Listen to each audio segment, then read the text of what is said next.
Pues vamos a un desastre social. A mí, francamente, las historias entre los políticos y sus desplantes, cuando son inocuos, pues pueden ser divertidos. El ciudadano rufián, cuando se dedica a hacer el pensamiento Twitter, pues bueno, queda en una especie de inexistencia, electroencefalograma plano, problema ninguno.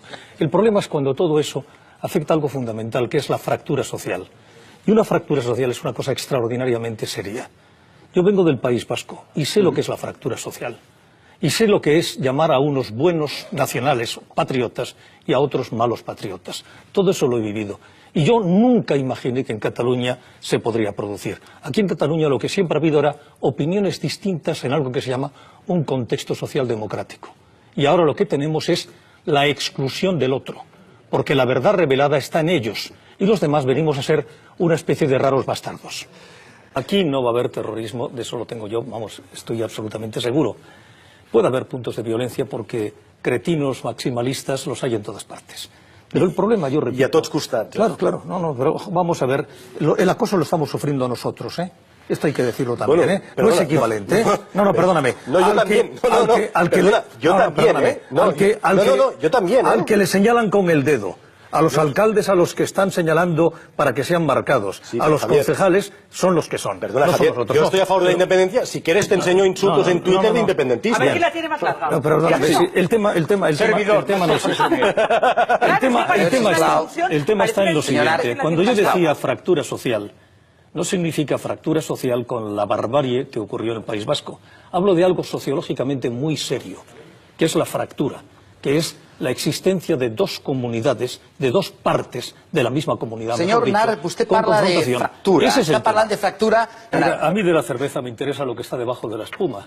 Así que si vemos la parte blanca, pensamos que la cerveza es blanca, no, la cerveza es amarilla, está debajo. Entonces, lo que es significativo es que aquí estamos hablando de metafísica, filosofía, estamos hablando de sentimientos, pero el pensamiento está ausente. Lo primero, mira, hace unos días estuve con el secretario general de la UGT, Pepe Álvarez, aquí era Pep, allí es Pepe Álvarez, cosas de la vida, sí.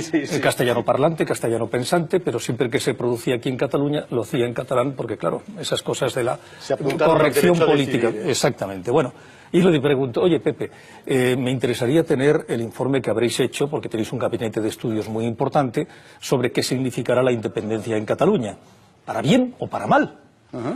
Bueno, si mañana la SEAT se lleva un modelo de coche a Checoslovaquia, UGT y comisiones hacen un estudio de lo que significa para empresas auxiliares, el trabajo, lo normal. ¿Qué me dijo? No lo hemos hecho. Y yo digo, ¿cómo? La UGT no ha pensado, y comisiones igual, cuál es la consecuencia económica en la vida de los catalanes. No se lo ha planteado. Porque lo descartan. Bueno, perdón. No, hombre, no, porque hace tiempo no hacen nada. Déjame obreras, madre mía. El problema fundamental no me acuerdo ni de ellos.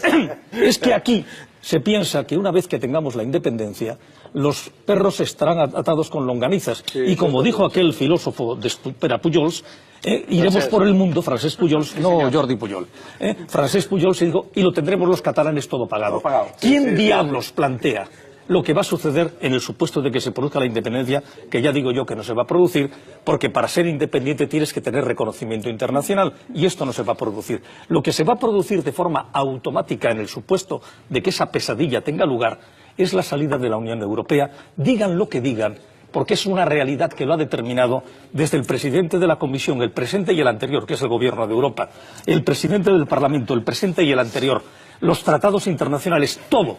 Y no han conseguido un solo apoyo internacional a pesar de los esfuerzos que han tenido. Y tienen que decirle al pueblo, catalán que saliendo de Europa los campesinos dejarán de tener la ayuda comunitaria, tendremos aranceles. Todo eso es la realidad y eso es lo que afecta a los españoles y a los catalanes y no la metafísica de que con la independencia pues el Barça ganará la Champions League. El que jo he dit als catalans, Mira, yo llegué a Barcelona en el año 65. O sea, que sé de lo que te hablo porque era el franquismo.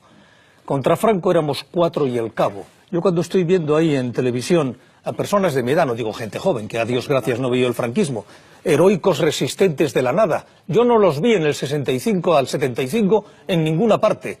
Estaba el Partido Comunista, el PSUC y algunos más, pero esos no estaban en ninguna parte. Mira, ayer apareció un esperpento, que es la declaración del Barcelona Club de Fútbol, que dice que de acuerdo con su vieja tradición de defensa de los valores. Bueno, cuando la policía nos turraba a modo en la Facultad de Derecho de Barcelona, que teníamos el campo del Barça abajo, yo no recuerdo un solo presidente, ningún miembro de la Junta Directiva, ningún jugador, nadie del Barça que dijera lo más mínimo. Te diré más. El único club de España que no ha dado jamás una medalla de oro y brillantes a Franco es el Barça, porque le dio dos. Una en el 72 y la otra en el 74. Y ahora me vienen con el cuento de que son la representación de Cataluña. Cuando caían chuzos de punta, el Barça ni estaba ni se le esperaba. Cristina... Parece mentira que no entendamos algo que está pasando en Cataluña. En las familias se ha dejado de hablar, y entre los amigos se ha dejado de hablar de lo que habíamos hablado siempre, que eran nuestras discrepancias políticas o lo que fuera. Y ahora hay ciertos temas que se omiten, porque se llega a un punto de fractura y de quiebra. Y esto es lo que yo refería en la fractura social. Y ya está bien de hablar de política, y hablemos de la gente, puñetas. Hombre, no quiero pegar un rollo histórico. No. Pero la verdad es que la industria, el siglo XIX, fue un continuo lucha entre los que querían el proteccionismo de la industria catalana, que servía para vender a toda España a precios superiores si hubiera habido librecambismo. Por lo tanto, Cataluña, como cualquier lugar de Europa, como el Ruhr alemán, como las zonas industriales francesas, han vivido del proteccionismo del resto del país. O sea, Cataluña, por ejemplo, Stendhal, que es un interesante autor, hizo un viaje por España en el siglo XIX y dijo que en Andalucía se compraban los géneros al triple del precio de lo que eran las telas de Manchester porque había que proteger a la industria catalana. Dejémonos de músicas celestiales, de que hemos sido perseguidos, porque esto es la lógica económica habitual. Leamos historia y aprendamos. Segunda cuestión. Hablamos del tema del derecho a decidir. El derecho a decidir no existe. Lo dijo el propio Colominas del PDeCAT, que era una coña que se habían inventado, para no decir derecho de autodeterminación, que Naciones Unidas no reconoce en situaciones como España. Y para una votación no es una urna y un señor poniendo un papel, es una mesa electoral neutra, no una mesa electoral con paracaidistas nombrados por la administración catalana. Eso es franquismo sociológico. Es un censo que no esté ocupado de forma ilegal, donde el ex juez Santiago Vidal se quedó tan orondo diciendo que había incumplido la ley, que cuando era juez hubiera puesto a alguien en la cárcel, él por hacer eso mismo. En tercer lugar, significa un quórum mínimo de personas que van a votar y un quórum mínimo de votos a favor. No sabemos ese quórum porque no lo quieren decir. En cuarto lugar, significa que haya un proceso previo que sea transparente. Y ese proceso previo no se hace en 15 minutos en un trágala en el Parlamento de Cataluña, que es lo más parecido a un golpe, yo te diría totalitario, porque se acogota a la oposición, entre ellos a absolutos antifranquistas, como fue Coscubiela. Los golpes no se hacen en los parlamentos, los hacen ejércitos, Javier. Perdóname, eso es un golpe institucional, porque se cargan las normas del Parlamento de Cataluña. Se las cargan absolutamente. Todo eso da como consecuencia una pantomima de representación en urnas, una pantomima de democracia. Oye, Joan Manuel Serrat... de acuerdo contigo en una cosa. El Estado tiene que dar las gracias al señor Santiago Vidal. No. Ha sido terrible. Un per un, sisplau. Dejarme terminar. Señor Argument, sisplau. Y en cuanto a lo que has dicho de la lengua, es cierto, con una diferencia notoria. En este momento, la lengua catalana es absolutamente libérrima. Lo que ocurre es que la oligarquía catalana de derechas plantea lo que es la inmersión lingüística como lengua de integración, pero a sus hijos los manda a una escuela bilingüe, que es la que nosotros Te quiero hacer una pregunta. Tú estás en Lérida y Lérida tiene una huerta absolutamente trascendente. Se piensa por parte de los campesinos, de la gente que trabaja el campo en Lérida, que si existe la salida de Europa y en consecuencia van a dejar de recibir los fondos comunitarios? Sí, claro. Si sortim d'Europa vol dir que Espanya ens ha reconegut com a estat, ¿no? Pero hombre, por Dios, sales de Europa inmediatamente cuando declaras la independencia. Lo ha dicho el presidente Juncker, lo ha dicho Arturo Barroso, lo ha dicho la doctrina Prodi. Por Dios, decid la verdad y no engañar a la gente. Decir que se va a la independencia. Pero la independencia significa la salida de Europa. Decir la verdad, no engañéis, porque estáis hablando del futuro de la gente. Decir a la gente, miren ustedes, tendrán que pasar un periodo heroico de unos años y durante ese periodo estaremos fuera de Europa, pero después tendremos una Cataluña plena, gloriosa e imperial. Pero salimos de Europa. Decir la verdad, hombre. No mintáis. Deixem que contesti, sisplau. Senyor Nara, feu una pregunta. Sisplau. Carles. ¿Les preocupa? Sí, Javier. A los masovers, a la gente de allá. Les preocupa. Estos son los empresarios del sector primario. Família pagesa, i no crec que els hi preocupi gaire, ni amb ells ni al seu entorn. Però bueno, oye, ¿pueden vivir sin ayuda comunitaria?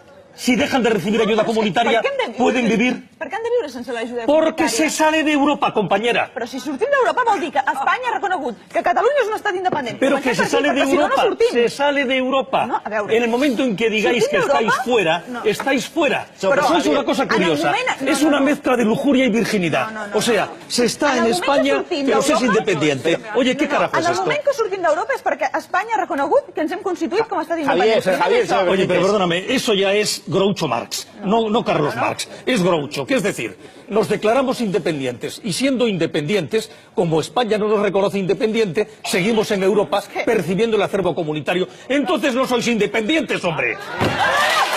Pero yo lo que insisto es que aquí vamos en un océano de sentimientos y de fluvios y de corazón. Vamos a hablar de algo molar, de algo fundamental. Las pensiones se pagan con el trabajo y el trabajo significa el comercio y la producción. Pues le voy a contar un dato que es interesante. Cataluña tiene en su balanza general de tanto importa como tanto exporta un resultado muy positivo. Creo que son unos 4.000 millones de euros de resultado positivo. Pero ¿sabe usted de dónde sale ese resultado positivo? Cataluña en sus relaciones con el resto del mundo, que no es España, tiene un resultado extraordinariamente negativo en la balanza de pagos. O sea, compramos muchísimo más de lo que vendemos al resto del mundo. Pero tenemos, en cambio, una balanza de pagos extraordinariamente positivas con el resto de España. Para que se haga una idea, nosotros vendemos a Andalucía lo mismo que le vendemos a Francia. En el momento en que se produzca la independencia, piensa usted... Perdóneme, estos son datos. Después vendrán los sentimientos y los amores. Pero ya le hablo a usted de datos. Cuando salgamos no yo le hablo a usted de datos, señor. Yo le hablo a usted de datos. Por lo tanto, la relación que existe es fundamental con el resto de España económicamente hablando. Y le voy a dar otro dato que es interesante. Cuando se produjo la independencia, no le hablo de independencia en guerra, entre Eslovenia y Croacia, el comercio entre Croacia y Eslovenia cayó el 40%. O sea, si usted se piensa que los aragoneses o los castellanos, a los que les decimos o andaluces, que se pasan el día en el bar bebiendo borrachos, que vamos a seguir comprándoles, que nos van a seguir comprando después de haberles ofendido y después de haber dicho que no queremos nada con ellos porque España nos roba, es que sencillamente están soñando, señor mío. Vamos a tener usted lo dice que no queremos nada con ellos. Y estos son realidades materiales. Yo no le estoy hablando, mire, en todo el discurso que he hecho, no le he hablado de sentimientos de ninguna manera. Cuando usted me habla, y termino, del presidente Suñol, lo fusilaron porque era diputado de Esquerra y pasándose las líneas dijo viva la República, lo trincaron los fascistas y lo fusilaron en la cuneta, no por ser presidente del Barça, caramba. Y yo le repito, dígame usted, en la época de Alfonso XIII o en la República o en la dictadura, ¿qué diablos hizo el Barça por Cataluña? Aquí no volem